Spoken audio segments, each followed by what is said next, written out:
Welcome back to Maybe, and let's jump right back into the video with Bernardo Kastrup on Alex O'Connor's channel. Can you talk to me about the difference between qualities and quantities and why that's relevant here and what it says about the materialist hypothesis? Quantities are descriptions. If I take this bottle of water, put a tape measure next to it, and I say, well, this is 45 centimeters long, that's a description of my experience of seeing the water bottle. If you tell me it's 45 centimeters, I'll have an idea of what to expect if I were to perceive it. If you tell me it's 45 kilometers, then I will have a very different expectation of what I would experience when I perceived it. So quantities, the entire stuff that constitutes the substance of science, are descriptions. Qualities are the thing described. Qualities are the stuff that appears on the screen of perception, the stuff we are acquainted with before we can take measure to it. I know that there are qualities associated with this water bottle. I feel. Okay, so there you use the term know. Now it's sort of a casual discussion, this, right? But knowledge is a very central idea in philosophical endeavors. So it feels a little annoying when people particular people who consider themselves very deep thinkers and so on, just throw around the term know without any clarification. I just don't like that. I like it to be precise. You can use other terms that are more sort of general compositions of sentences, but describing philosophical thoughts. But when you use the term know, you have to be strict by what you mean. Or don't you mean it in the sense that knowing is another way of saying knowledge, which is a result in itself, a result of epistemology? As far as I'm concerned, generally people or philosophers, academic philosophers and so on, tend to call the philosophy you need to get to an understanding of knowledge epistemology. That's what they call it. So there must be a complete sort of idea, at least not necessarily something settled, but idea that you have to do some kind of philosophy to get to an understanding of knowledge. Why would you have epistemology in the first place? So if he's using the term know, why hasn't he presented any philosophy regarding epistemology? Or does he just think it just pops out of nowhere? Because he might call up those so-called epistemologists who are spending, somebody else's hard-earned money on thinking about these things, and say, "Well, I fixed it. You don't need to do epistemology. I have a definition of knowledge." He just sort of throws it about as if it's sort of, who cares? Kind of. I don't like that. I feel its weight. I feel its texture. I see the quality of its colors, the silver, the white, the black, the pattern. Yeah, but first of all, you talked about a bottle, right? And then you describe the qualia, the feel of it, the touch, the feel, right? The color, the sound, the smell, and taste, and so on. But that, in my opinion, comes before you can say bottle. You need all these qualia in order to have bottle. So he doesn't point that out, but I think it's important to not put the cart before the horse, at least making sure that people understand what is actually the correct order of things. Without all these experiences he's talking about, he couldn't talk about a bottle. He wouldn't, in my opinion, cognize bottle, right? But now he's cognized the bottle, and the qualia is still there. Of course, he can describe the qualia, but he's very particular which qualia it is. It's the qualia that are associated or attributed to that particular object he cognized before he started to talk about the qualia, right? Terms of pigment on it. These are qualities. Qualities are experiential states. What it feels like. Qualities are experiential states. What does that mean? Is it not enough to say qualia? Why do you need to say experiential states? That doesn't explain anything. Just another term for the same thing, right? Why not just, if I have a car, right? I don't need to call it a vehicle. I can just call it car. Yeah, it's a vehicle. So what? It's still a car, right? I mean, yes, you can call it a vehicle, but why? Why bringing all these new terms into the fray without an actual need? Just call it qualia. That's it. It already has a name. Don't bring in other names. Like to perceive, to feel, to do, and so forth. Quantities are descriptions of what appears on the screen of perception, which of course is qualitative. Everything on the screen of perception is qualitative. Colors, textures, sounds, melodies, aromas, flavors, and so forth. All of it is qualitative. All of it is. So I'm having a little trouble delineating when, in his thinking, when something is on that dashboard he talks about, and when it's his meta thinking, his meta consciousness he's talking about, or meta mind, right? Are all phenomena he talks about on that dashboard? I don't think so. At least not my understanding of his philosophy. But what about cognitions? Is that also quality? It would be hard to say that an elephant is a quality, right? So what is it then? Is it not a part of the dashboard? Is it meta consciousness? Or what is it? He has never clarified this. Quantities are how we describe this stuff. But yet, he addressed a cognition, the bottle. Why does he call it bottle if it's just some arbitrary qualia? Yes, he needs to say qualia. Why does he need to say bottle? Because it's a particular aspect, it's particular delineation or particular cutout of that particular, of his particular dashboard, I suppose. I don't have access to his so-called dashboard, right?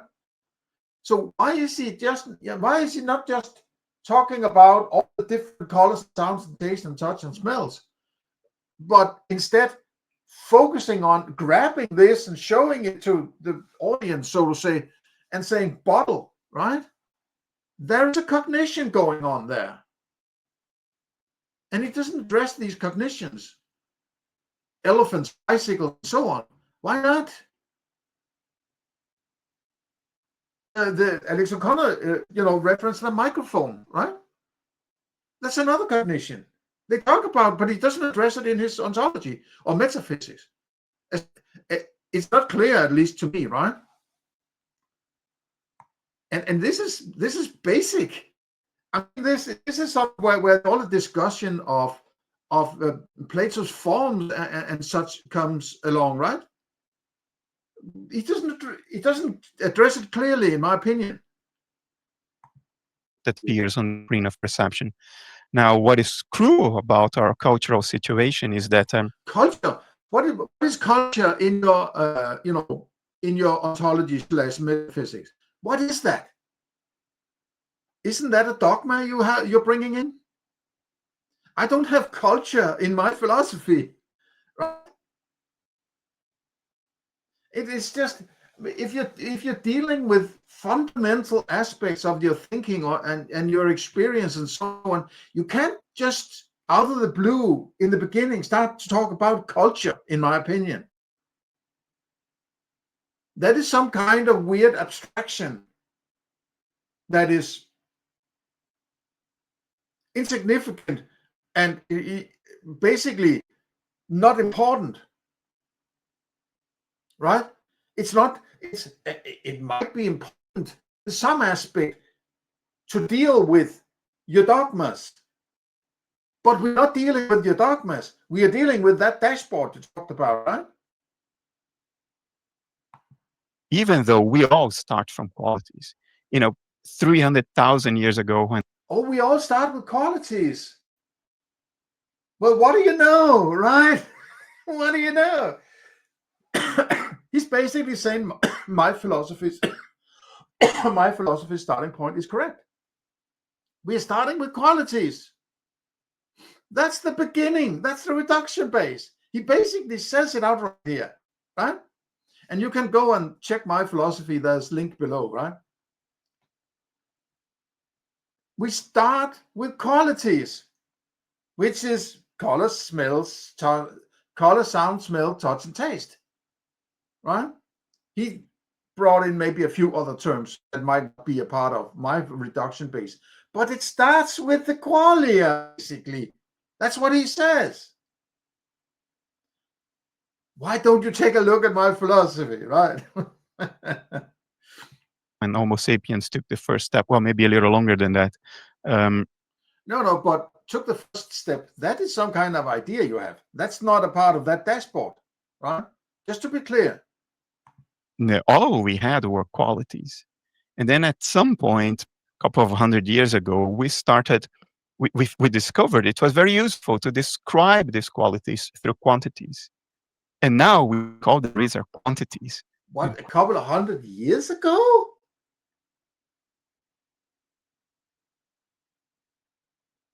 Didn't they have measure sticks in ancient Egypt and in the Roman Empire? What? What is this baloney, man? Right? Come on. They have found sticks, I think, that are 30,000 years old, according to carbon dating and so on. That has sort of little notches in it, and whatever, right? They're measuring shit or counting shit at least, right? What is he talking? He's talking about the Enlightenment and the rise of science, and rather than believing that God is going to give you bread on your table, maybe you should start to be scientific about your approach to the objects around you, to be productive and not ask your mental leader to give you what you want, right? Qualities are somehow epiphenomena, sort of a magic trick coined up by the heat inside your skull. It's a peculiar cultural evolution, and if you really contemplate it along its historical axes, it is incredibly nonsensical. Future generations will have a good laugh at us, at our expense. I have no doubt. You expound upon this criticism in, two of your books, Why Materialism is Baloney, and also Analytic Idealism in a Nutshell. Analytic Idealism is... I'm reminded that it's interesting that this book, which has been around for a while now, I think that one, Materialism is Baloney, right?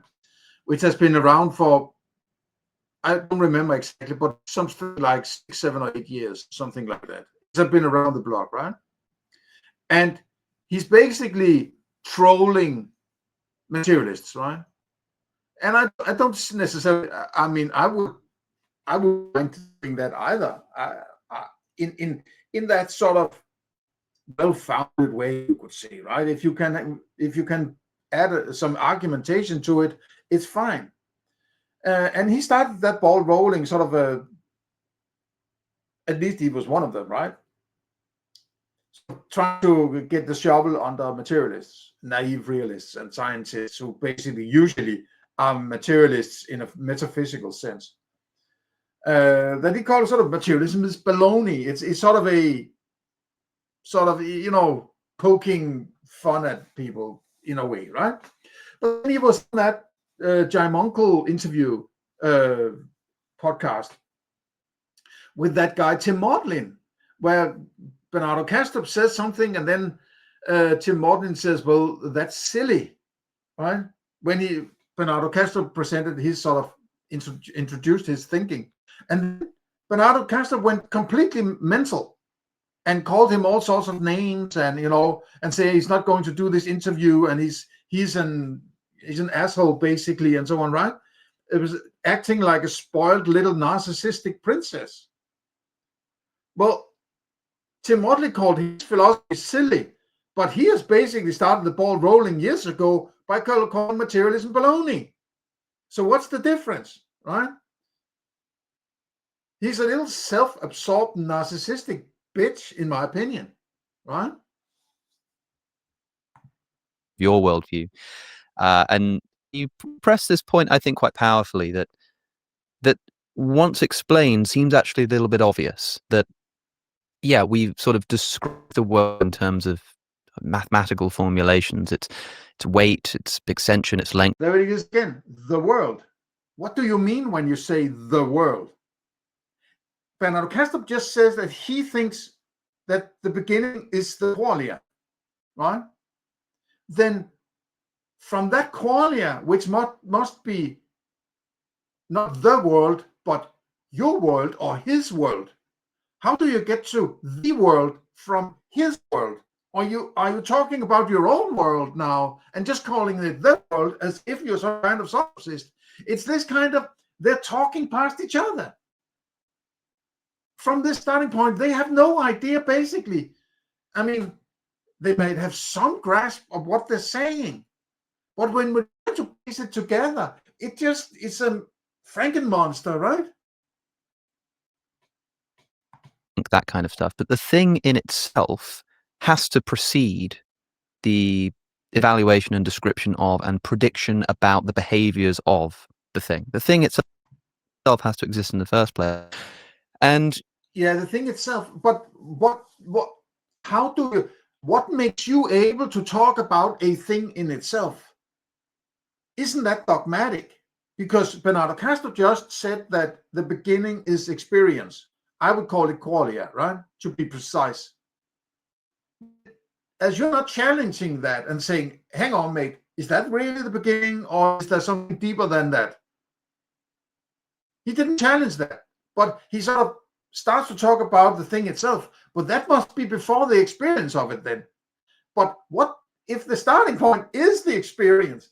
What the hell is it about that, maybe the experience, that enables you to say there must be something before that experience?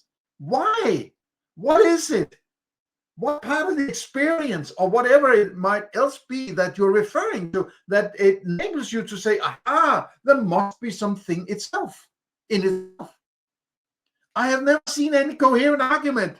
This was sort of basically the argument for our external world. Give me a rigid, functional argument for there being some things in themselves. Where is it?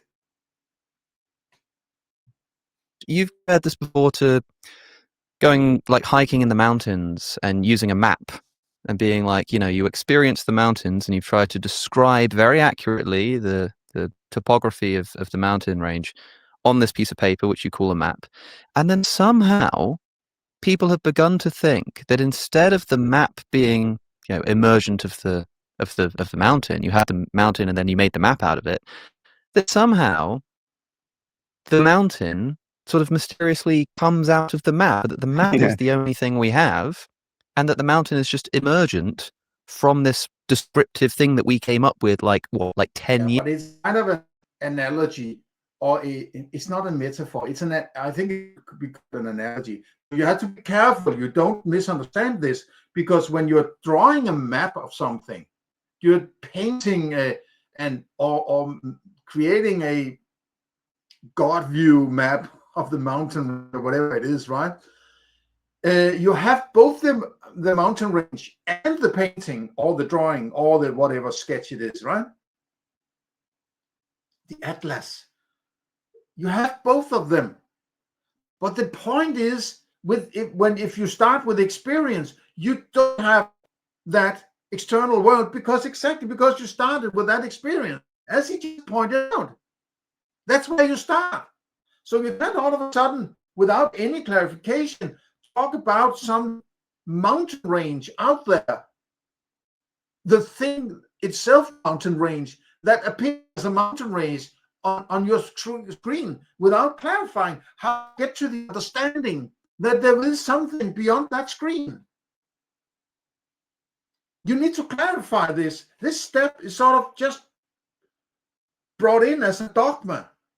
And I guess it's because of naive realists, and people, if not everyone, grows up being a naive realist until they might actually realize there is an inherent paradox in that understanding, without further clarification, at least.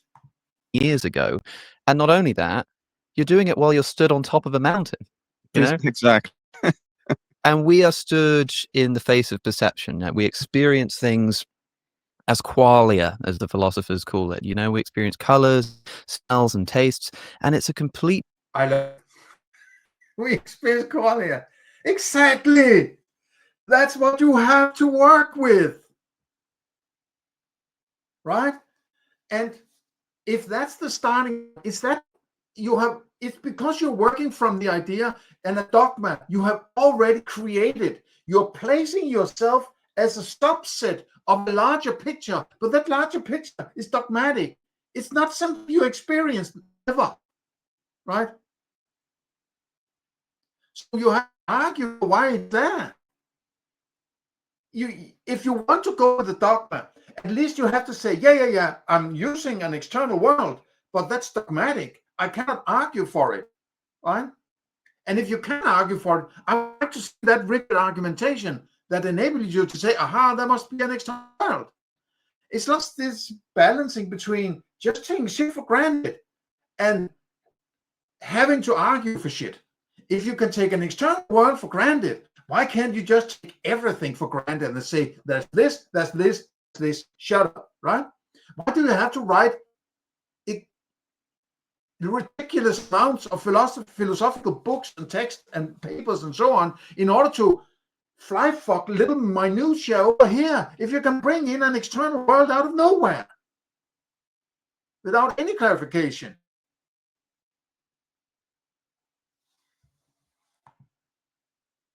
Mystery why it is that if I look at a blue light, it produces the feeling of seeing blue instead of the feeling of tasting a hamburger. Yeah, but be precise. You're looking at you are appealing in implying that there's some externality to it. You're looking at blue. No. You have an experience of blue, right? Looking at blue. Yeah, there's something. Okay, I'm going outside and bringing the blue in or something like that. It's sort of kind of embedded in the language. Or something. And all we do is we just know that, well, when that happens. Okay, there it was again. We just know. What? We? How can we know?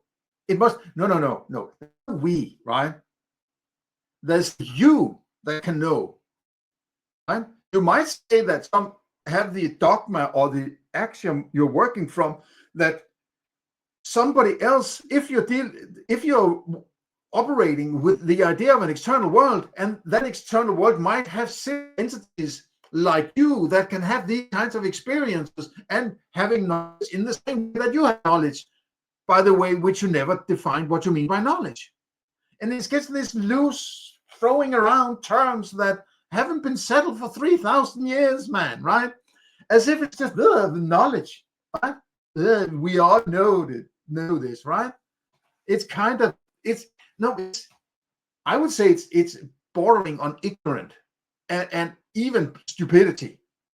That if you don't understand that knowledge is a seriously important term, and you're just throwing it about, and we all know, I don't know what you know, right? I know what I know, if anything, if knowledge is at all possible, right? Depending on how you define knowledge. And you would do that if you're doing epistemology. So what's the epistemology, Mr. Alex O'Connor, right? And what's the definition of knowledge, Mr. Bernardo Kastrup, right? Just take one step at a time. And another thing is, they're actually talking about metaphysics here, right? Ontology or metaphysics, right? So they can't use the term no, because you have to settle ontology and or metaphysics. I would say, if you have to do ontology, but you don't have to do metaphysics. And I don't do metaphysics for reasons I clarify in my philosophy link down below. But you use the term knowledge when you're dealing with these levels of philosophy, because it's a deeper level. It comes before doing epistemology. You have to settle the toolbox, which is all the phenomena you're using to get to a definition of knowledge. So you can use the term knowledge before you have settled the foundations. You need to do epistemology, right? It's not that difficult. It just sounds, they're throwing these words around as if everybody has the understanding, including themselves, obviously, right? This experience happens. We know that they correlate. The question we need to answer is like... I need to hear that again. They correlate. Okay. Blue light. It produces the feeling of seeing blue instead of the feel of tasting a hamburger or something. And all we do is we just know that, well, when that happens, this experience happens. We know that they correlate. What? But the question... When this happens, this experience, what is what here? Is it blue that happens? When blue happens, the experience of blue happens, or what? What are you talking about? It's not clear. When this happens, then you have this experience that happens, or something. It's not rigid. You have to be precise with this, what you're talking about. When you're talking about blue, can you say there's something, I have a sensation of blue because the blue out there, or what are you saying? It's not clear, right? The question we need to answer is like, why? Why do they come together? And the materialist just sort of doesn't sort of move the dial there at all. Like, does materialism have anything going for it? But you didn't describe this well. You need to describe what is what, and why do you have two of them? If you have the experience of blue, what is the other thing you're referring to? How did you get to that? Do you have some 6th, 7th, 8th, 9th senses you're using to get to the real thing? The actual thing that you're saying, and therefore I have blue. I don't understand this. Do you have two ontologies or what? A metaphysics and an ontology. How did you get to the understanding of the metaphysics, which is that external world, I suppose, right?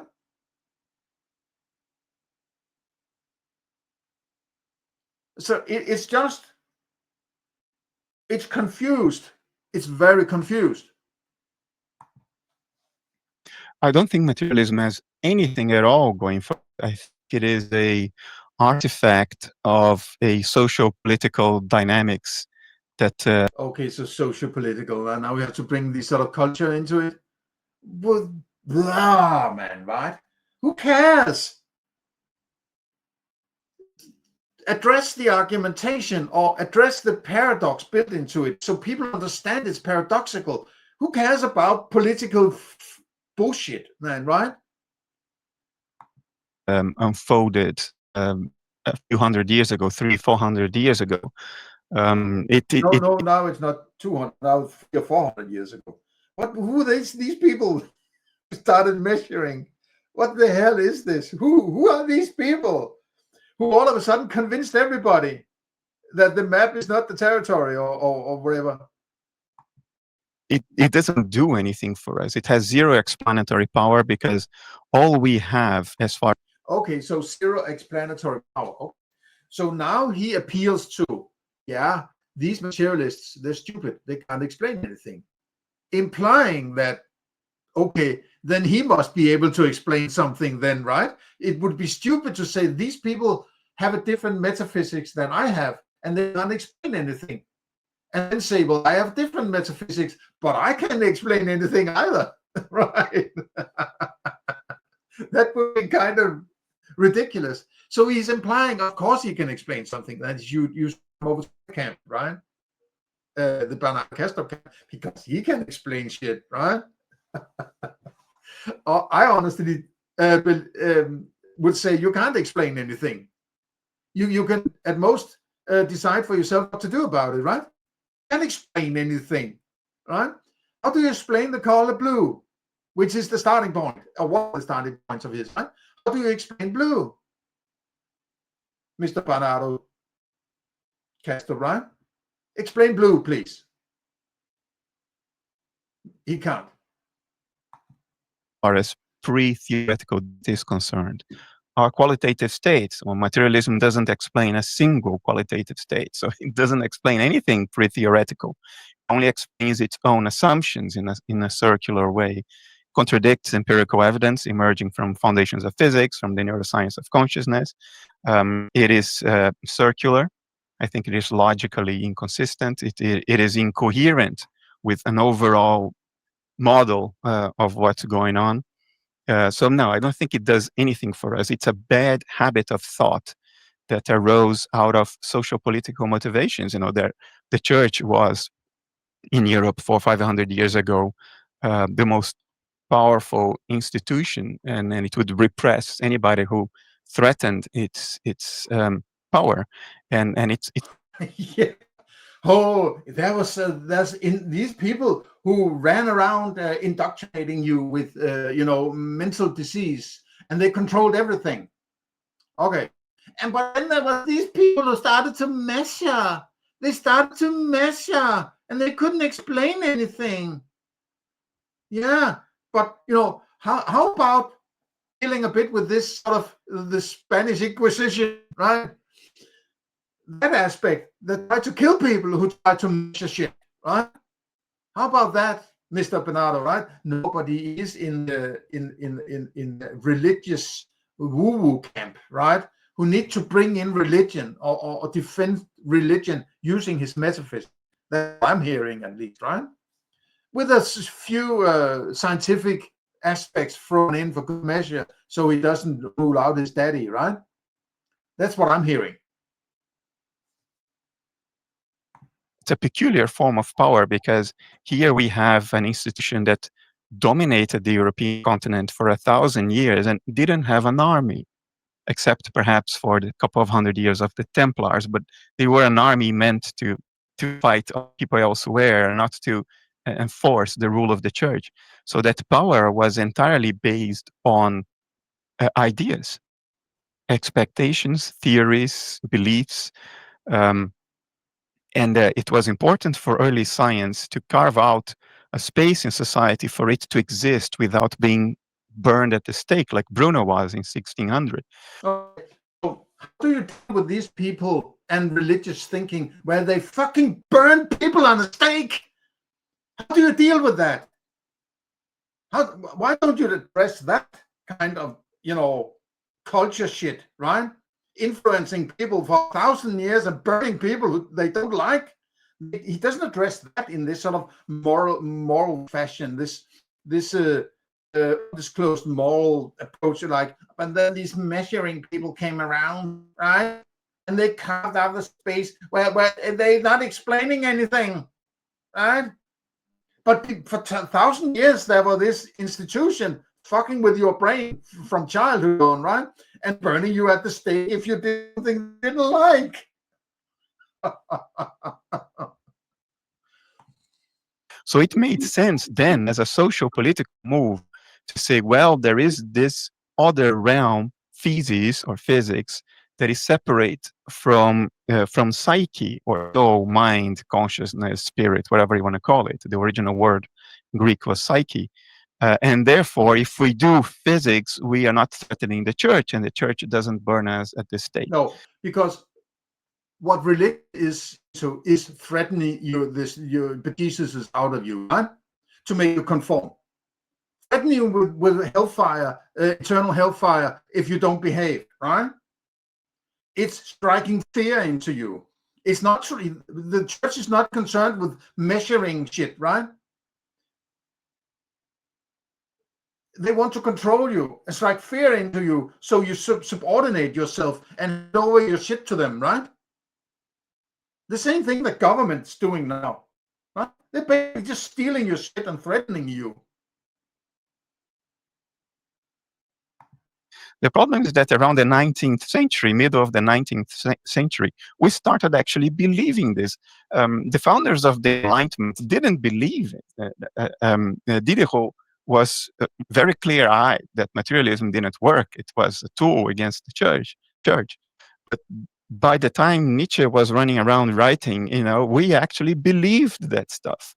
And to this day, it's changing. We still believe this stuff, that it just doesn't work. It doesn't do anything. But so how did these supposed idealists that he implies were burning people at the stake in this apparently okay manner? He doesn't reject it, or what's it called? He doesn't attack the idea of burning people at the stake. It's just but then they burn people at the stake. How did they get to an external world? These religious people. How did they get to an understanding? What was their argument? They read something in a book, right? Written by some people in sandals,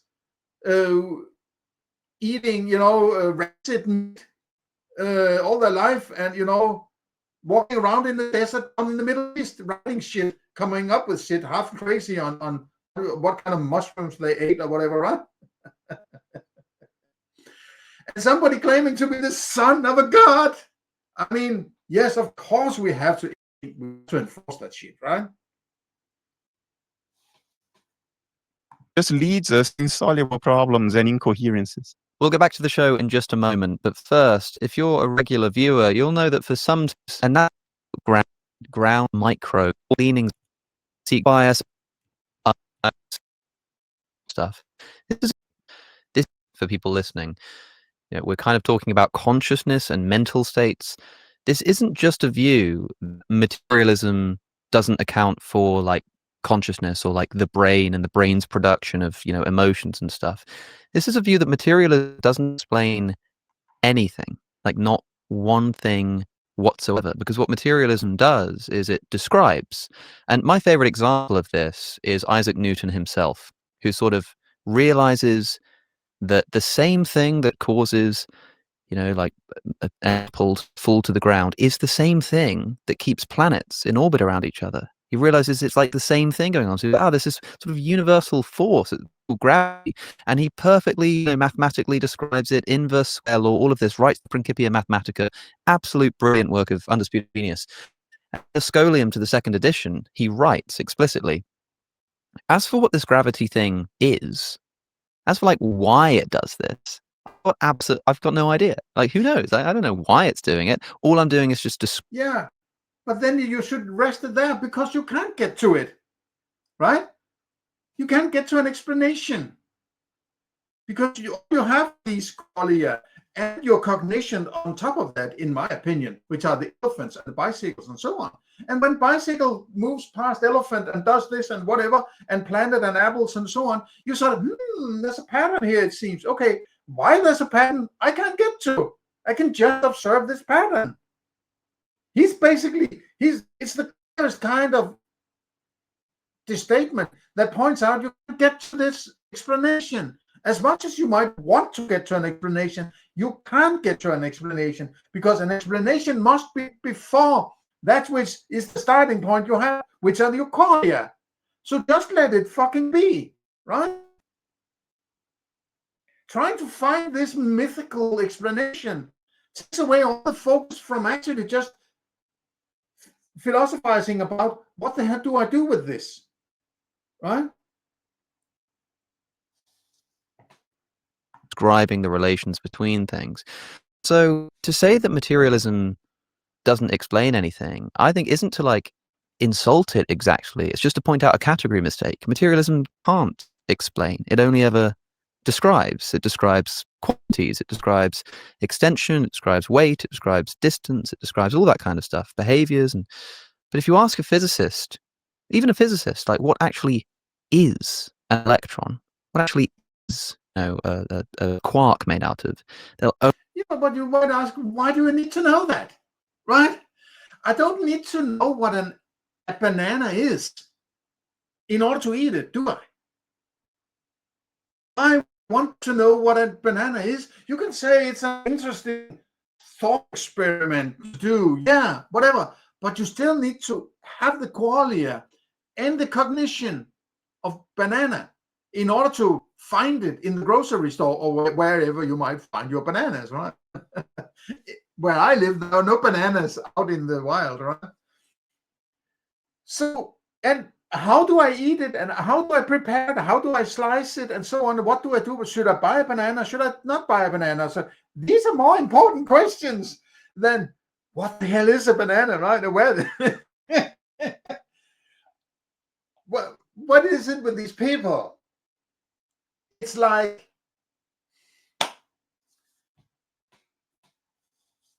it's an academic kind of make work, right? Let me spend my time to figure out something that I basically can never get to an answer to, right?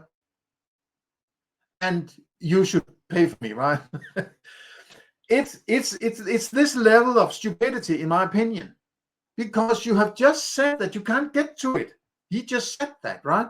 You started with the experience. In other words, qualia, right? That's your starting point. And then you said, I wonder what is before the starting point. Well, how could you possibly get to that? It's funny.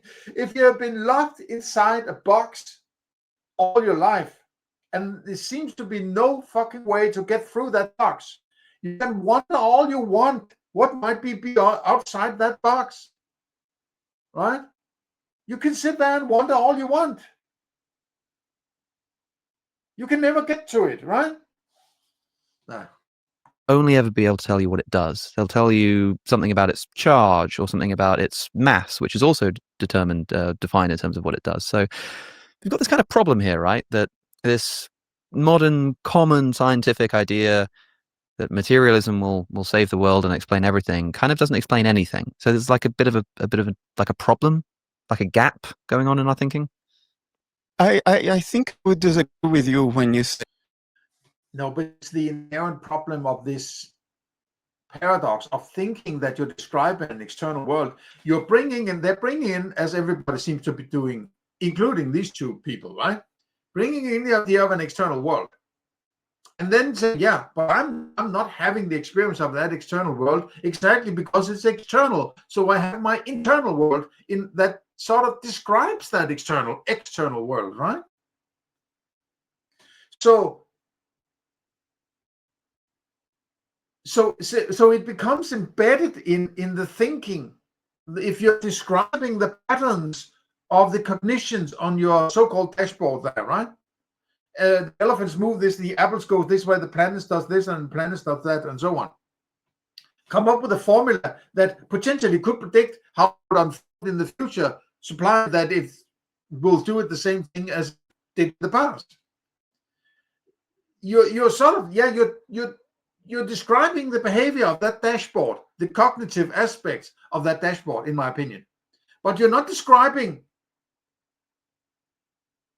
the qualia or the psychological aspect of it, or your feelings, or your stomach hunger, stomach ache, or hunger, or whatever, longings and desires and so on. These are particular to you, me, right? So it's when you do a hardcore science, you are hardcore describing all the cognitions and how they move about. You're not you might be describing the cognitions, but in particular, you're comparing them, and you're describing how they behave. All right? That's science, basically.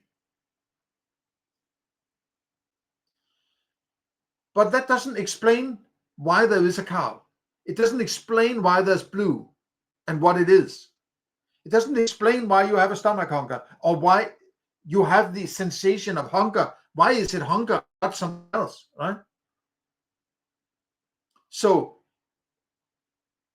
and as Alex, somewhat, points to, is that it's because it's a limited scope of field of interest, which is the behavior, the comparison and behavior of your cognitions. It doesn't deal with the other stuff. It doesn't try to explain elephant.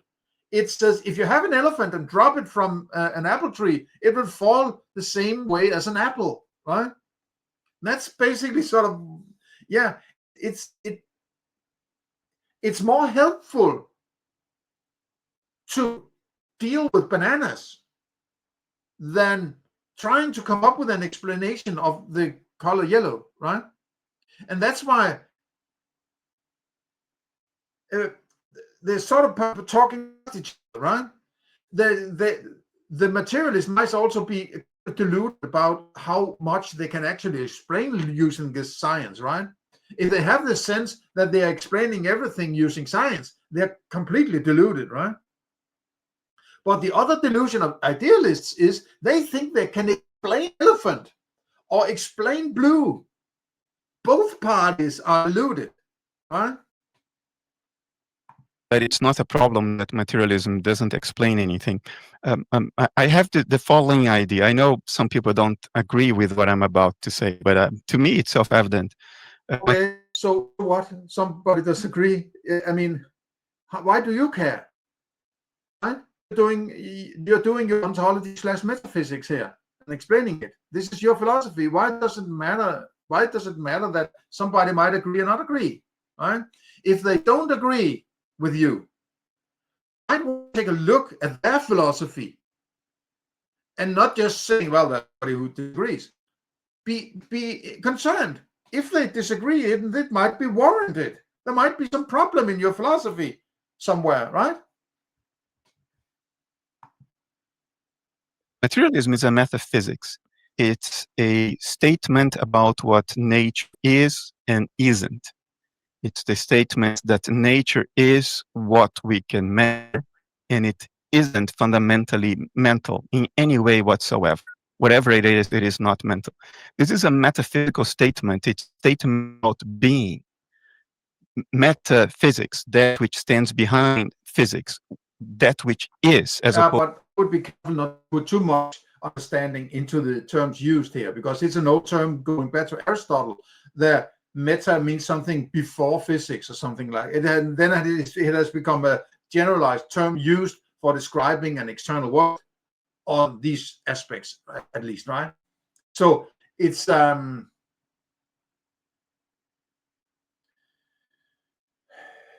I think what we're dealing with when we're dealing with Bernardo Kastrup is sort of the battle of ideas, right? And I'm not completely sure where his incentives comes from, because I don't really trust him very much. When he has this, laissez-faire attitude, so arguing for an external world and all these aspects, and implying that materialism doesn't explain anything, and therefore, or stating that it doesn't explain, and therefore implying that his metaphysics must explain something without having shown anything, any explanation. Because at the end of the day, what he ends up saying is something like, well, it is what it is. I mean, congratulations, you just created a circle, right? Oh man. Okay, I think I'll stop this one and keep going in part 3. So far so good, and please share, like, and subscribe, and otherwise have a nice day. See you in the next one.